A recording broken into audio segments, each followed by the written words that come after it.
कारण हमारे समाज में जो जागृति आना चाहिए वो रुक जाती है साथियों। इसलिए जागने की जरूरत है। आप अपना जो आपकी जो रोटी है आप क्यों दूसरे को दे रहे हो ये बताओ। जब उसको भी वही रोटी, जब 100 लोग हैं तो 100 को बराबर एक रोटी दी जाएगी, नहीं दी जाएगी, ठीक है ना। अब तुम ये सोचो कि आपको दे रहे हो 15 रोटी और 90 आपको 10 दे रहे और 90 को खा जाए, जबकि हमको मिलना चाहिए 90। लेकिन हमको क्या बोलते, तुम पढ़ते नहीं हो। अच्छा कौन पढ़ाएगा? स्कूल बताइए आजादी में क्या होना चाहिए थे?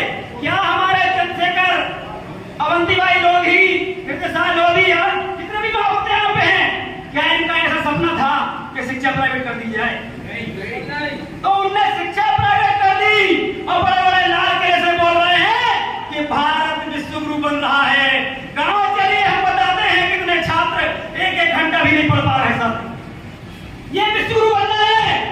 ये आरएसएस पूरे मध्य प्रदेश के अंदर अपनी आइडियोलॉजी ला रहा है, आपका मनुस्मृति ला रहा है और क्या कर रहे हैं वो पाठ्यक्रम में ला रहे हैं। अब क्या होगा? आपके बच्चों, आप सोच लो, आपके बच्चों को गलत बताई जाएगी चीजें और वो वैसे चलेगा। इसलिए साथियों संविधान पे ज्यादा केंद्रित हो जाओ। अपने चाहे स्वामी ब्रह्मानंद जी हो, लल्लई यादव हो, चाहे आप जितने भी महापुरुष हैं, मैं सबके महापुरुषों का नाम तो नहीं ले पा रहा, सामने भी है, इनकी आइडियोलॉजी पे चलिए सभी। और आप सभी लोग ओबीसी महासभा से जुड़िए।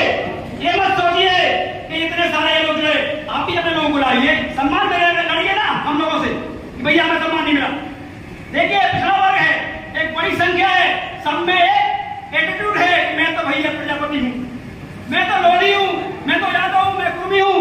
ये एक आपको उन्हीं लोगों ने घुसेड़ के रखा है, उन्हीं लोगों ने, ताकि आप अपनी घमंड अपनी जाति में बने रहें और जाति के नाम पे आपको बांट के रखें और वो एक होके ना बने। इसलिए सभी को एक होना है।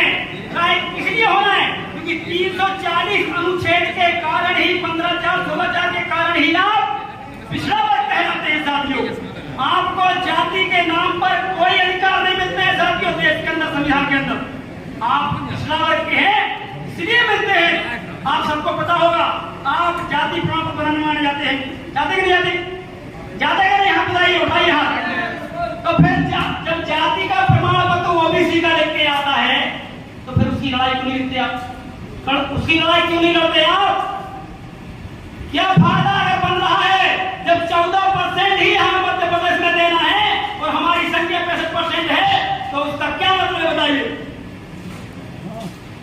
आपको तो सड़कों पर उतर जाना चाहिए और मुख्यमंत्री का घेराव करना चाहिए और जब तक नहीं आना चाहिए जब तक संख्या के अनुपात में हिदायत मिल जाता है। क्योंकि ये क्या कर रहे हैं, पता है क्या कर रहे हैं? लोधी का मंत्री बना दिया, यादव का बना दिया, फिर रावत जी बना दिए, अच्छा कौन सा नहीं, पटेल का बना दिया, फिर कुशवाहा जी का बना दिया। सारे दलालों को उनने इकट्ठा करके बताने के लिए, देखो भैया कुशवाहा जी तो बना दिया, ये लोधी जी का बना दिया, दो बना दिया हमने। पहला जी को मुख्यमंत्री बना रहे थे, इसलिए नहीं बनाया है क्योंकि आरएसएस की प्रयोगशाला का प्रोडक्ट नहीं थे, है ना? तो ठीक है, प्रोडक्ट भी होंगे जो भी हो, पता नहीं मुझे।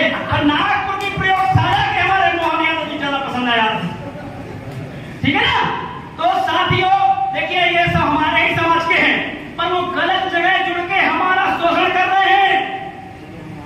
बताइए ओबीसी के मुख्यमंत्री की सर्वप्रथम क्या है जिम्मेदारी होना चाहिए? उसके समाज और उसके हक अधिकार की जिम्मेदारी होना चाहिए साथी। वो चिल्ला के मीडिया में कहते हैं, ब्राह्मण मीडिया में जो होते सारे कहते हैं ओबीसी का बनाया क्योंकि सबसे ज्यादा संख्या है तो अधिकार क्यों नहीं दोगे भाई? बताइए आप। तो ये चीज दिमाग में डालिए। मैं आज यहाँ कह के जा रहा हूँ, फिर भूल जाओगे, भूलिए मत। मंदिरों में आप अपना कब्जा करिए, वो आपकी जमीन है, वो आपका भगवान है, शिव उसको तुम मानते हो। वो किसी का राजा, उसे अपनाइए आप क्यों ऐसा कर रहे हैं कि सारा मंदिर उनको दे दिया, सब कुछ उनकी, जो भी मंदिर को जमीनें लगी थी वो सारी की सारी उनने ले ली, उनने ट्रस्ट बना दिया, उनने फिर वो महंत का कटन ले आए और आजकल पूरे भारतवर्ष की जमीन हाथ जा रही। ये आजादी की बात नहीं, ये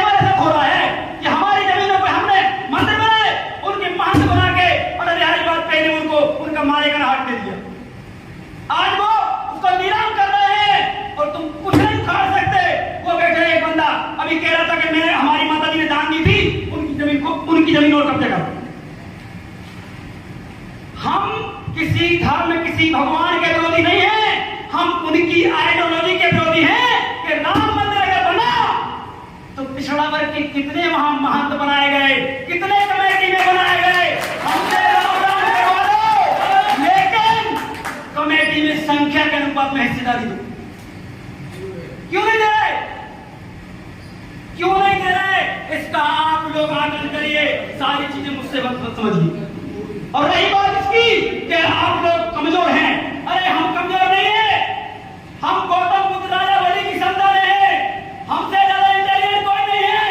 हमको तो अभी कितना 100 साल भी अभी सही से शिक्षा प्राप्त करने नहीं हुआ, हमको अभी 100 साल भी नहीं हुआ है, कुछ की तो अभी एक आध पीढ़ी शुरू करी पड़ी। बताओ क्या बोल रहा हूं? क्या ऐसे कई मिल जाएंगे गांव में जिनकी फर्स्ट पीढ़ी पढ़ रही है, मैं अपने बाप का, मेरा बाप से तीसरी पढ़ा है और मैं दूसरी पीढ़ी का हूं, ऐसे ही सारे ओबीसी वर्ग में है क्या? नहीं बताइए, गलत तो नहीं बोल रहा, लेकिन एक पीढ़ी पढ़ी और आरएसएस ने सारे संस्थान कब्जा कर लिए और क्या प्राइवेटीकरण कर देंगे। कौन है भैया? कौन लोग खोले हैं? आप जाओगे तो ब्राह्मण बन गए ठाकुर। देखिए बुरा नहीं मानना चाहिए उनको, उनके अंदर सामाजिक